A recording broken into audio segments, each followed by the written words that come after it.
DJ Event Planner will change the way you manage and run your business. Streamline all of your procedures and software into one easy-to-manage system. DJ Event Planner, the ultimate online planning tool.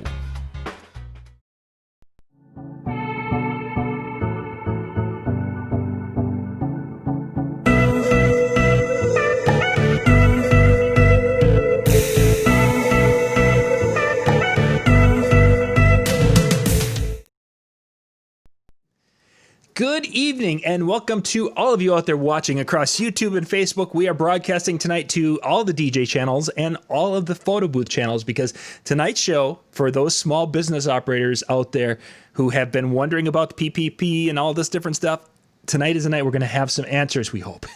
We will have some answers. We will have some answers. Jerry Bazata is with me tonight. Good evening, Jerry. Good evening, John. How are you? I am doing so well. Thank you for coming back once again and sharing your knowledge and what you've been learning as you've been going through the process of working with your clients with helping to finance with the small business loans and things that are out there. Let's start off. Before we jump into the PPP and the information that was just released yesterday, I believe it was, yes. You mentioned before we came on air, talking a little bit about the PPP and the unemployment relationship. Right. I have received more than 36 calls this week about people that have not only gone to unemployment, but have applied and gotten the PPP loan. Mm-hmm. So what I'm about to share with you is a conversation I had with one of the key people at the SBA, and it was a follow-up to a lot of these phone inquiries.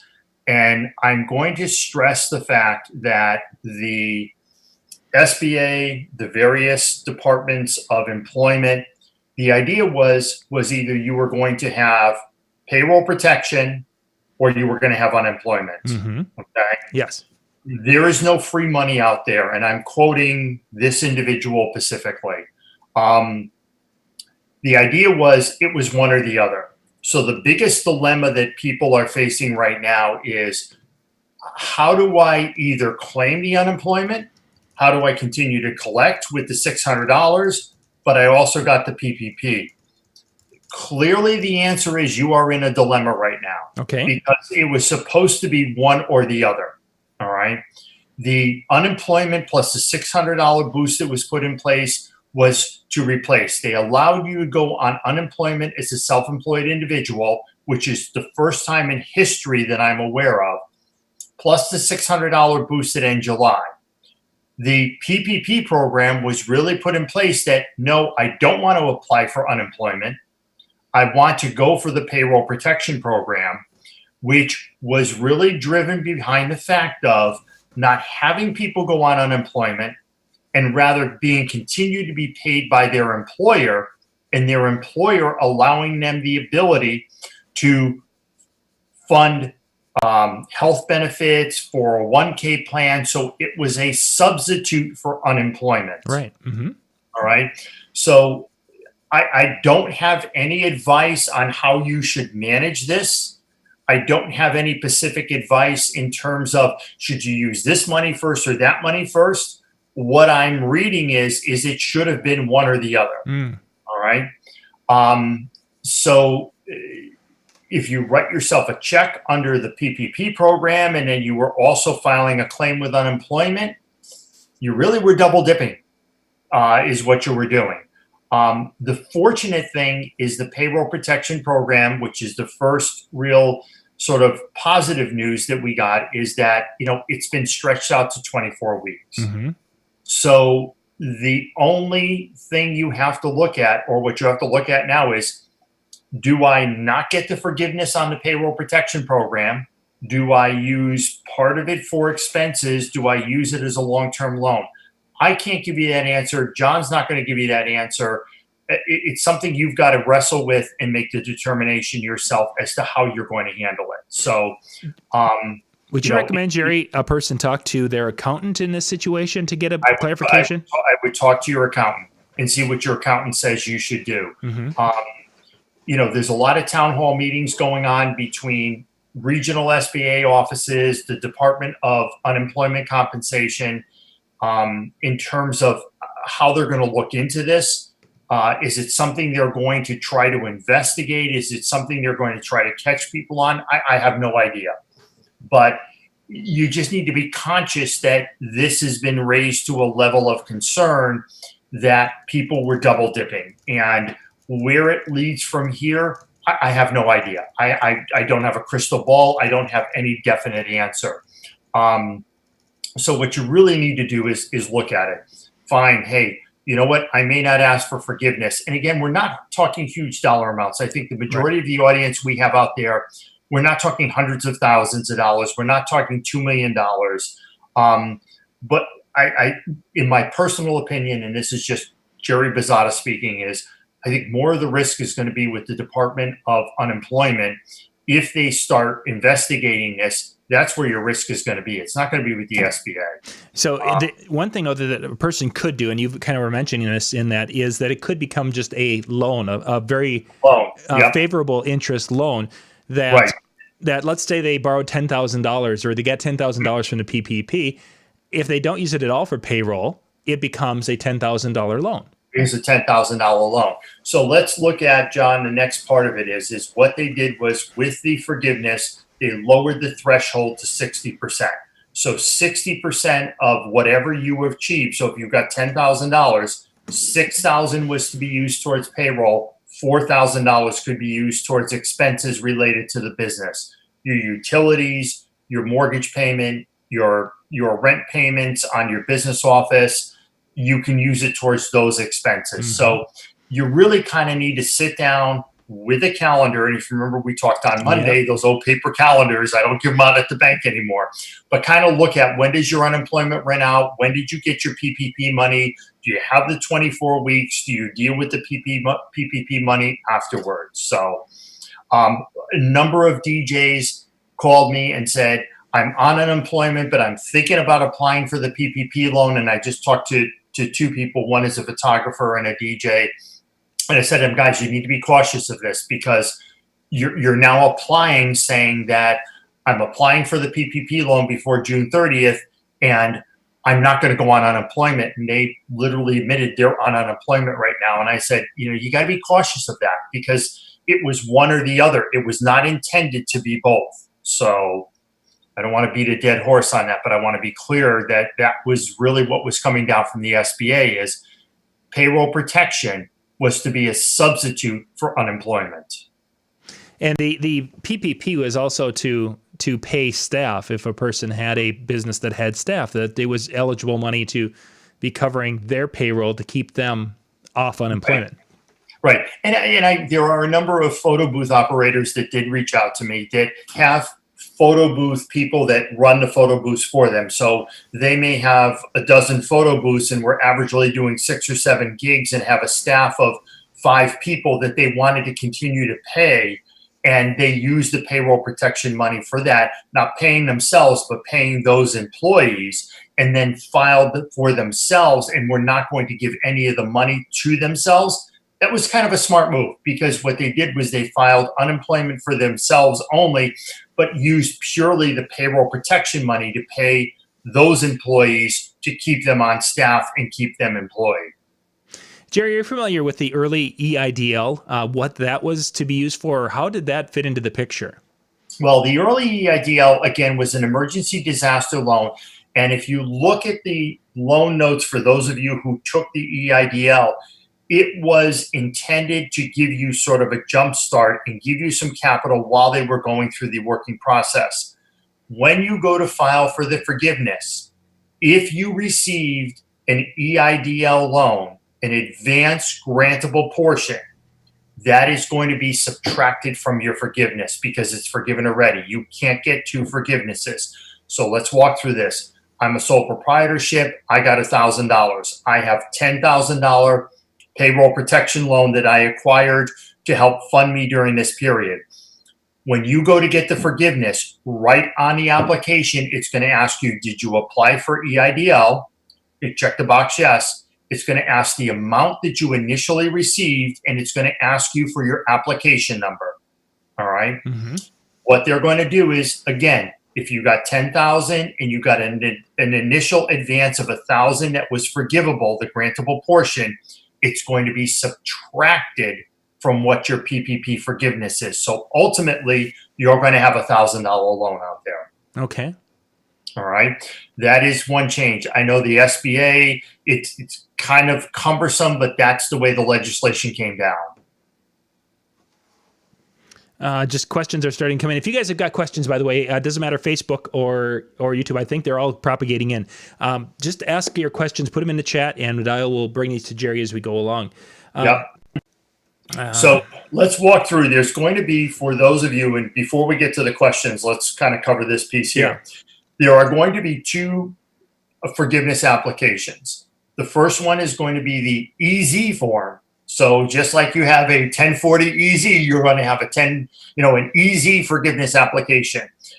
Pretty much it just asks you a lot of standard questions. The name of your business, the name of the number of employees, what did you receive, and how did you spend it? And the boxes are very simple. It's several pages. There is a series of questions on there that you need to read very carefully, because it's going to ask you, did you maintain employees? Did you not reduce salaries by 25%?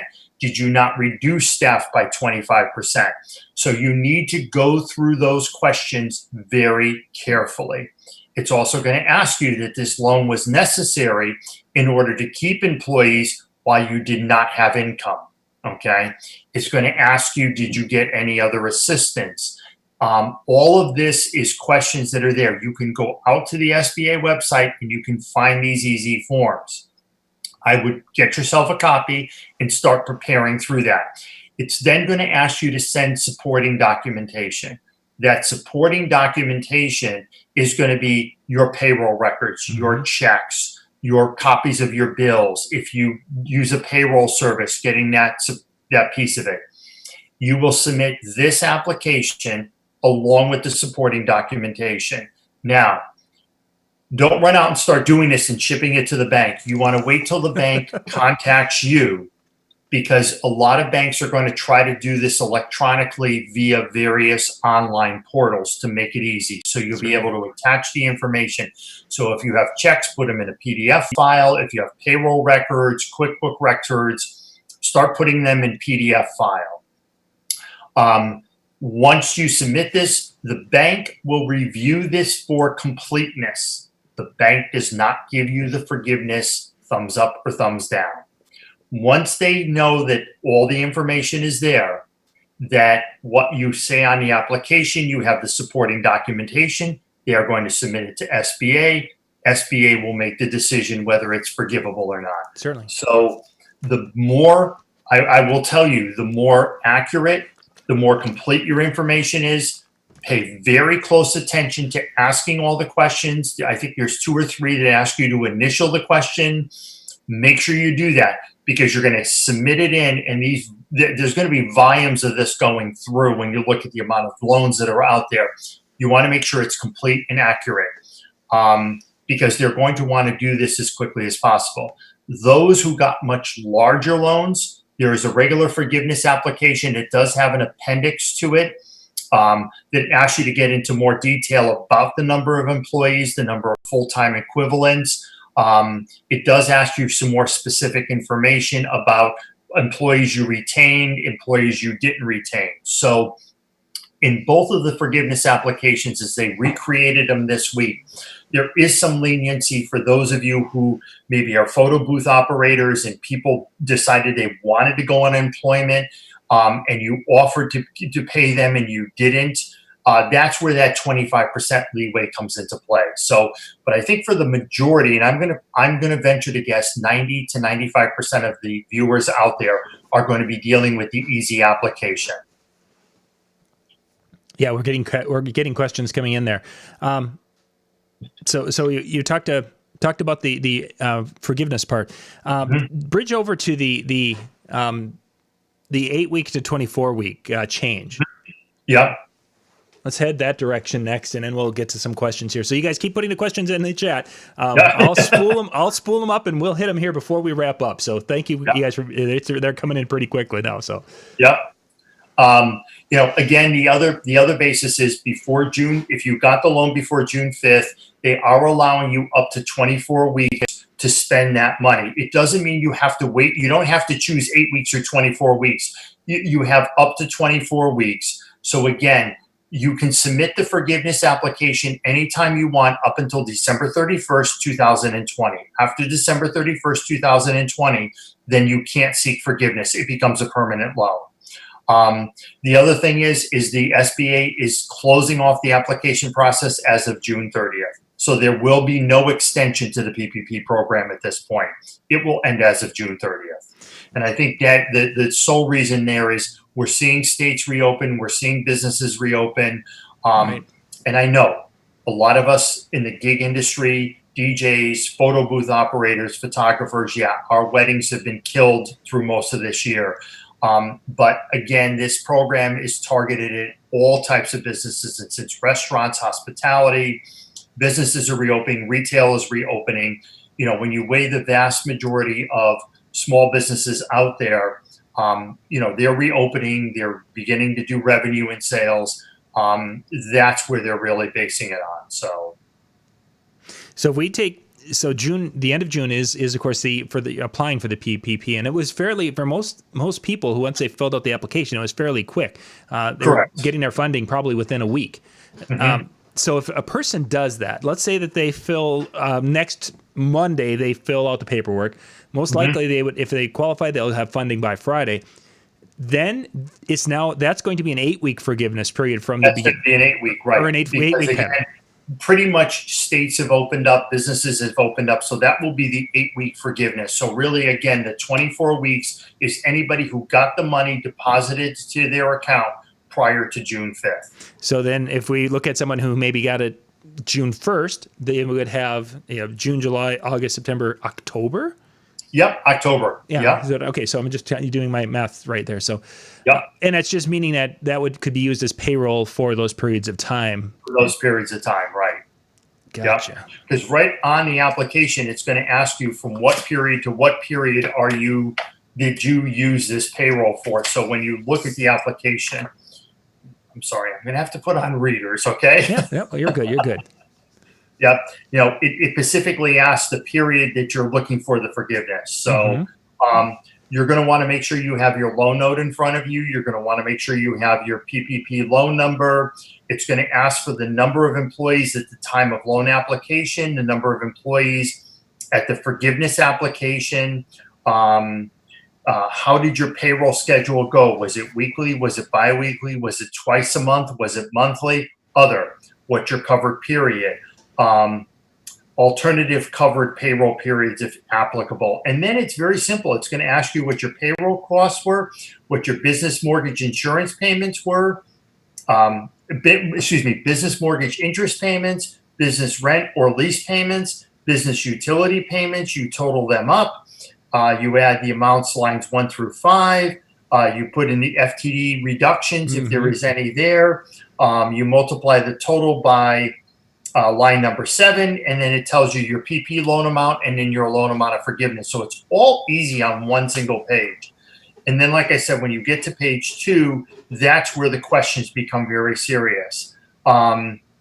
Things like I have submitted to the lender the required documentation verifying payroll costs, the existence of obligations and services, if applicable, prior to February 15th through 20, and eligible business mortgage insurance payments, business rent, and so forth.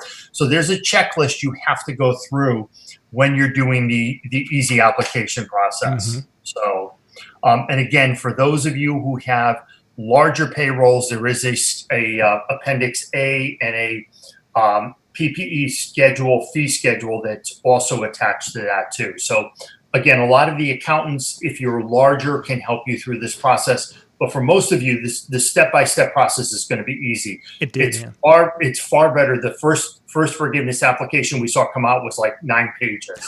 So this got from 9 down to 2. So much better. Yeah, much better. Much better. So, John, do you want to fire away at some of the questions? Well, before we get to the questions, now, are you expecting any more major changes, or do you think this is pretty much going to settle in now? I think this is pretty much settled in. Okay. And I think the only changes we will see is once they start flushing these through, again, I think the best guess is we're going to start seeing the first flood of these starting to hit around July 1st. I think that's when we're going to see most of the people starting to submit these. Again, a lot of the banks are gearing up to try to do this as simple, easy, and electronically as possible.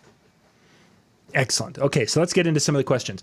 Let's see. First one talks about their sole proprietor, and they had gotten the EIDL, PPP, and unemployment, and their PPP amount was $11,000, and they paid themselves a payroll of $6,600 over a 4-week period.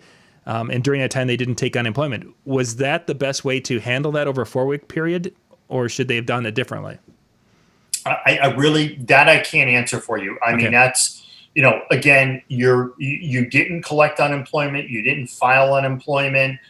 You used the PPP first, and then you went to unemployment. I believe you followed what the best practices were. Again, the SBA and the forgiveness program is not looking at how you paid it out. All they want to know is, did you use it for payroll? Mm-hmm. What is your covered period? So if you want to say that it was from this week to this week, this is what I used it for, this is what I paid myself, and these are the 4 weeks that I'm claiming under this program, that's what you're going to put on the application. And then, so that's going to be your covered period. And then once the PPP is exhausted, for some people, they'll probably end up going back on unemployment, I would guess. I would guess that's probably what the rule is going to be. I mean, there are some people who just paid themselves and told unemployment, look at, I'm sorry, I paid myself this week. I used the PPP program and declared it to the unemployment, which I think is probably the most smartest thing to do, was the most correct thing to do. So again, your covered period is, where did you pay yourself and how did you use it? So if that person got $11,000 and they paid $6,000 over a 4-week period, because that's what they would have earned doing events, 3 weddings, let's call 4 weddings, and a funeral, whatever. That's what they paid themselves. So that was the covered period. That's going to be your covered period on your PPP forgiveness application. Excellent. So how would a sole proprietor show proof of paying themselves? Cancel checks. Cancel checks. So they've got you're going to write yourself a check. And again, cancel checks is what they're looking for. So for a sole proprietorship, you should have written yourself a check, and in the memo section, put payroll for week of whatever date it is. And where does that, so there's some people out there, if their business account is basically what they use for everything. Not a great way to do it, but they do. I mean, with the check, does it have to go to another account, like a personal account, or? Again, they're asking for canceled checks. So absent of any specific minute details that SBA is releasing, if you can show proof, hey, look, here's payroll. So what I would submit is, if I was a sole proprietorship, I would submit the copy of the canceled check, indicate it's payroll, and then on your QuickBooks or whatever accounting system you're in, put payroll owner and put a dollar amount that you paid yourself for that period. Mm-hmm. So you may need to create an income statement and balance sheet that you submit along with it, and one of your line items says payroll to owner or owner's compensation, and that dollar amount is in there. Excellent. So again, paper trail, cancel check. Paper trail. Cancel check is going to be the best. That's what the bank's going to look for is did you write yourself a check for this money? Mm-hmm. Yeah. And so that's going to be the best alternative. The next question. The single who got that EDIL, the $1,000 grant, and they've lost at least $25,000 in gigs. Is there a low interest SBA loan out there available that's still available for this person? Yeah, the EDIL loans are still out there. So I'm a little bit surprised that whoever has gotten the initial $1,000, they haven't had a follow up with the EDIL to say, here's what you qualify for. Because remember, if you apply for the EIDL loan, okay, and what they were doing was they were jump starting you with an initial in the first round before it got refunded, is they were doing based on number of employees from $1,000 to $10,000 that was forgivable as a grant. And then once your application got processed, so when the application was received, you got that quick kick. And then once your application was processed, you should have gotten an email that said, here's what you've been approved for in an EIDL loan. So I would kind of follow up with the SBA, because you should have an active application number that you can follow up with the SBA on to say, hey, where is this loan? Because again, that was part of the whole EIDL process, was loans up to a certain dollar amount, so that it was providing you working capital for the business. And the emergency very quick, because I think some people were like almost 24-hour turnaround with the EIDL initially. It was very quick. Initially. And again, that was that sort of that quick grant jumpstart to get some money in your hands, and then actually going through the application process. So for that person there, something's gone awry, and they need to reach out to the SBA, because you should have then got, when you got that 1,000, shortly thereafter, or a period of 2 weeks after you got that, you should have gotten an email from the SBA that says, hey, sign in, and then here's what you qualify for. We're going to offer you a loan up to, and there was a grid on it that said from $1,000 to $25,000. You chose what you want. You then went through, put in your verified your bank account information, any other information they needed, and then you got a response back, usually within 24 to 48 hours, that says you've been approved for X loan, which was 3.95%, payable over 30 years. It would have told you what your monthly payments were.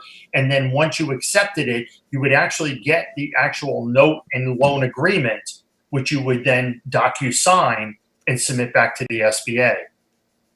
So I had a question from a person earlier today who was talking about that particular loan, the disaster relief loan. That was the 30-year. Now, for the first 12 months, there weren't any payments that are required for that. Correct. Yeah, but there's payments required for the first 12 months. And the 12 months start from when they deposit the money in your account. So if the money gets deposited on June 20th of 2020, your first payment, you're going to have 12 months deferred. So your first payment is actually going to be due June 20th, 2021. But interest will accrue from the beginning. Yeah, interest is going to accrue from the beginning. So again, 3.95% on $10,000 is $395 a year, divided by 12 months. It's not a lot of interest that's going to accrue. So, yeah. Excellent. Okay, excellent. Continuing on here. When it came to the payroll, cutting sole proprietor cutting the payroll check to themselves, do they need to do any kind of withholding with that, or what would go on with that?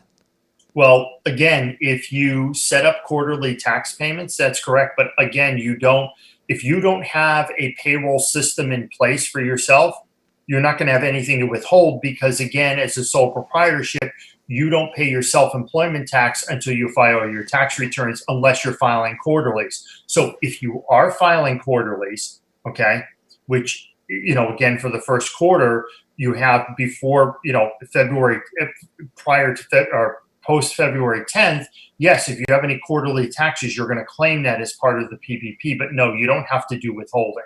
So it'd be basically for those who are sole proprietor, Schedule C, they just do it at the end of the year, as they typically would. And again, John, let's go back to the one question where you said, a lot of people don't. If you're a sole proprietorship, you need a separate business account. Yeah, I don't care where you are. You shouldn't be commingling your personal funds with your business funds. Okay. So whether you're a sole proprietorship and you're doing this part-time, or it's hobby income, and you're earning $20,000 a year, you really should have a separate account. Yes. Okay. Anybody who doesn't have a separate account for their business, it's shame on you. I mean, from a banker's perspective, that's more account fees that I get. I'm only joking, everyone. Okay. But yeah, you should always have a separate account. And this would have been a great purpose of, okay, I wrote a check for my DJ business, my DBA, okay, and I put it in my personal account. So now you got actually the cancel check going that you're putting into your personal, you're paying yourself. So. Next question. With the payroll, if it's now extended to 24 weeks, can I change my weekly payroll to myself? So I wonder if there was a higher number when it was 8 weeks, and now it's going to be trying to spread it out over the 24 weeks? Yeah.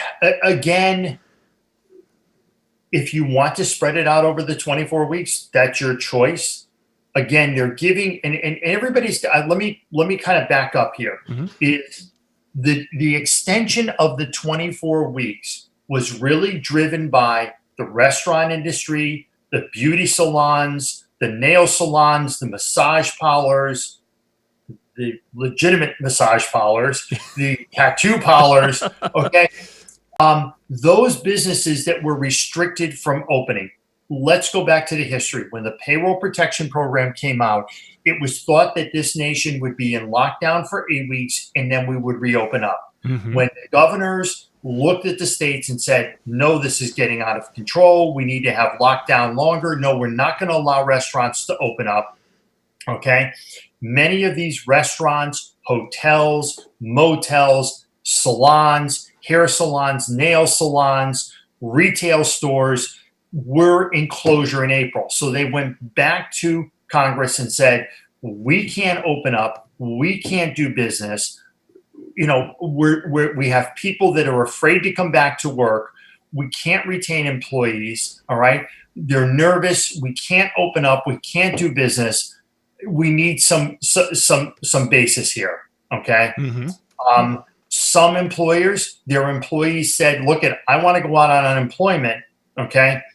And for a restaurant, think of it this way here. There's a significant startup cost to get going and get ramped up again. Yes. Yeah. And one of that is payroll. So, you know, a lot of restaurant owners were concerned. Outside dining, are people going to come out and eat? I can only go to 50% capacity. Am I going to be successful? So when they looked at extending the weeks out, it was allowing these businesses to get ramped up and get going. Mm-hmm. For gig employees and you guys who are DJs, you know you're not doing any weddings in June, July, or if they are, they're minimal. Okay, most of us are not re-ramping up until probably August, September.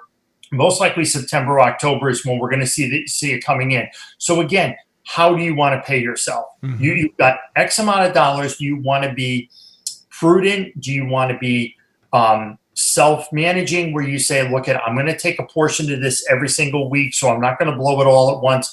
That's really a personal preference. So again, the 24 weeks was provided so that businesses that started to reopen at least were not forced to spending all the money and had nothing to reopen to.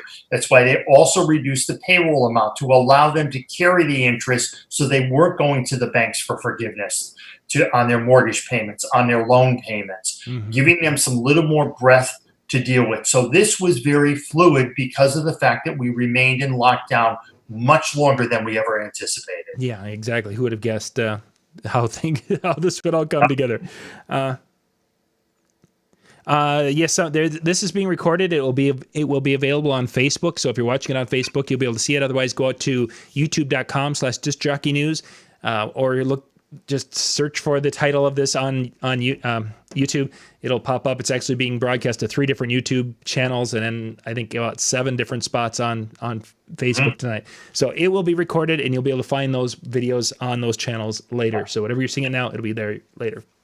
And for those of you, again, John and I are doing our best that as major changes come about, or as we see this beginning to develop in the forgiveness program, we're going to share with you what knowledge we have.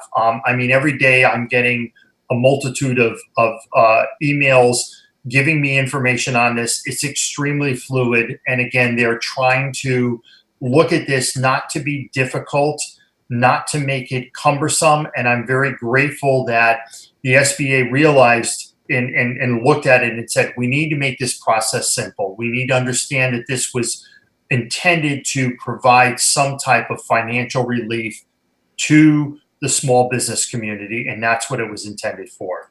So, excellent. I think we've gotten through our questions here. Good. Wonderful. So, we're hoping that this is pretty set. If things change, Jerry, we'll bounce back in here. We'll bounce back in again, and we'll certainly sit down with people. We'll certainly, we'll share whatever information we can. Your best bet is just continually go out to the SBA website. They are always publishing the interim rules. There's a number of links out there. And again, as we've said in the past, if you want to reach out to me with specific questions, more than happy to kind of guide you. I can't give you advice as to whether you should take this or that, or you should use this first, or you should use that first. My real expertise is kind of giving you what I know in terms of how they're going to look at this, how they're going to view it. again, earlier on in the show when we talked about the unemployment, it's just that question, and it has been raised quite a bit. And understandably, it is a tough economic time for all of us. Certainly. Those DJs and those people who own photo booth companies that have sought other forms of income, great. We are all doing what we can to keep food on the table, a roof over our head, and a smile on our family's face. I do have a question that popped in here. They were talking about with their staff who's on unemployment, would the PPP be able to pick up after that? My understanding is right now the government's $600 a week bump will expire at the end of July. Correct. And if it's going to be one of these things that as DJs that we're going to be ramping up for maybe a September, end of August, there's going to be a period of a few weeks where your staff members aren't going to be eligible for that unemployment anymore. And if a person had that PPP, then you could actually, let's say that early August, you could be utilizing that for payroll and getting them back in the office and training and ready to go for. Correct. Again, if you're going to use it to bring employees back and you're within that 24-week period, absolutely. That's what it could be used for. There are some companies that are looking at that avenue of we're trying to secure contracts. We're trying to get back up to speed. So yes, we'll bring employees back as we can, put them back on payroll and use the payroll protection. Classic example with restaurants. So again, restaurants couldn't bring employees back. There was nothing they could do. They didn't want them just sitting around. They allowed them to collect unemployment. And now that they're bringing these employees back, they're using this payroll protection money and taking advantage of the 24 weeks. Excellent. Sounds good. That's what I just kind of clarified, and that helps explain that part for them. So, Jerry, if people want to reach out and ask any questions more in a private nature, what's the best way for them to do that? Again, Facebook, LinkedIn, Jerry Bazata on LinkedIn, Jerry Bazata on Facebook, my website or email Jerry at Maine, like the state Maine, discjockey.com, or just give me a buzz. And more than happy to talk to you at any time that I can. Happy to provide links where it's possible. And John, maybe that's next time we can share some of those links via Zoom. I haven't gotten that sophisticated yet, but we might be able to kind of work that in somehow so people can actually see it. So excellent. Yeah, we'll drop those in. In a couple of, I think it was 2 or 3 weeks, Jerry's going to be joining me on a Monday night, and we're going to be talking about, we're doing our 10 weeks of how to start up your business, either a DJ business on Monday night, Wednesday night is photo booth. Jerry's going to be joining me here in a couple of weeks again. You guys can check that out. It's on PBNTV pretty much every Monday, Tuesday, Wednesday. We've got live shows going out there to you. So, Jerry, Thanks for being with tonight. I really appreciate your time, and I'm looking forward to being back in a couple of weeks. Sounds good, John. Looking forward to it. Everyone, stay safe and stay healthy. Thank you guys for being with us tonight. Good night, everyone. Have a good evening.